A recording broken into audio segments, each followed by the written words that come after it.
Okay, so the primer I'm going to be using is the Bare Minerals Prime Time Foundation Primer, and this one is oil control because I do have quite oily skin. Okay, so this is the RCMA palette.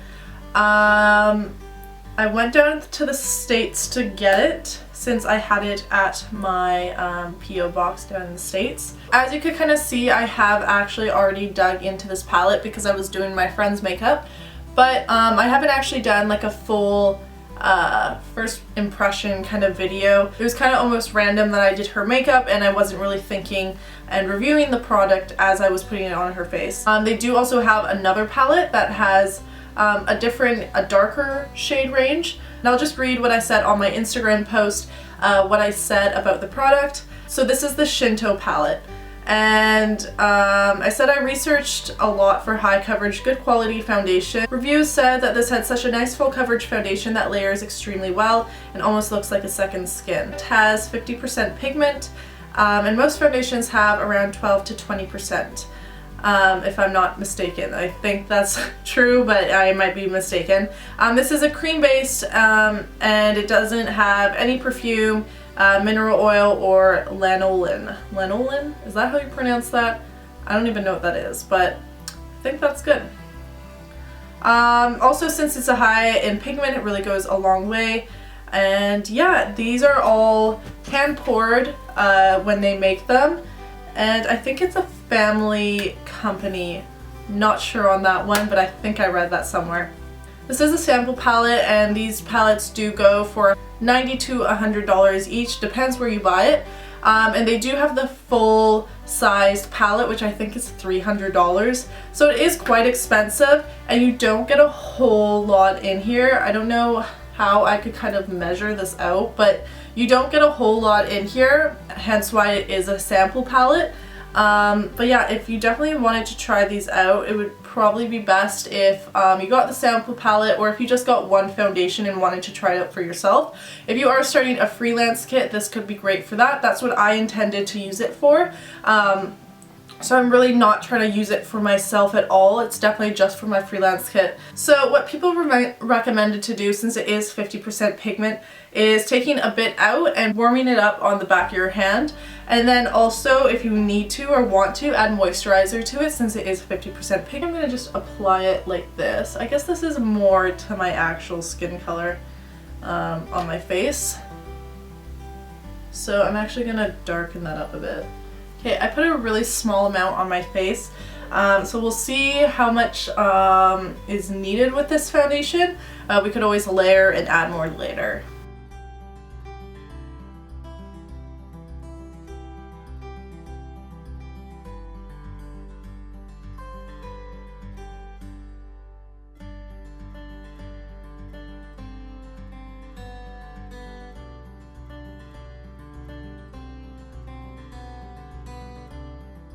I kind of want to see what it's like as I'm gonna build over it, because I'm not extremely happy with the coverage yet. So I'm gonna just add some moisturizer into some that I have on the back of my hand and kind of see how that works out.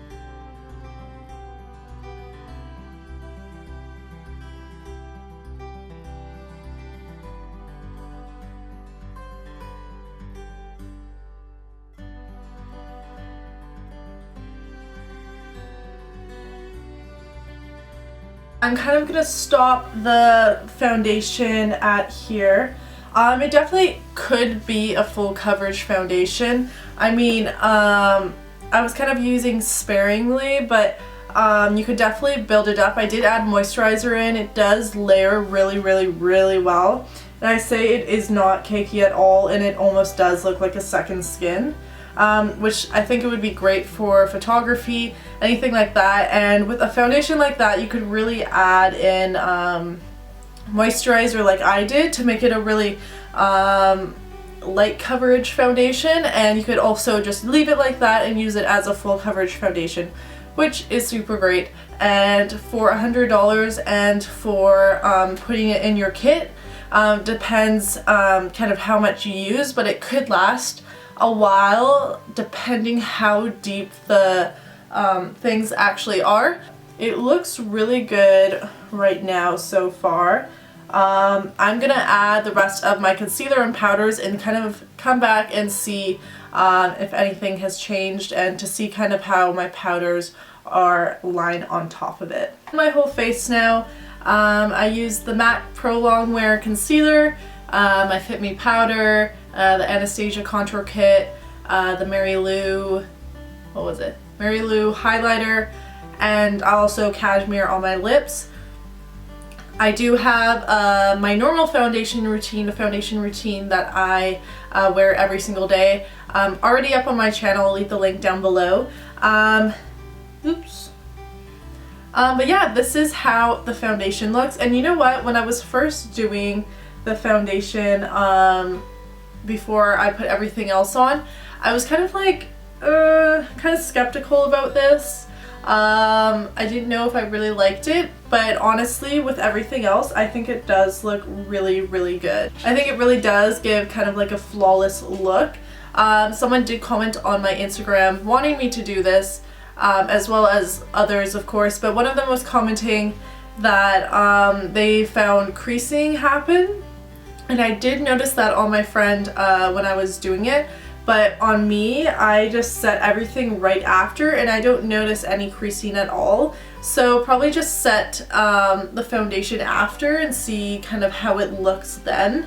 But yeah, also if you guys want me to do a tutorial on this eye look, I'm using the Melt Cosmetics, I think it's called Darker Matte eyeshadow kind of little magnetic stack.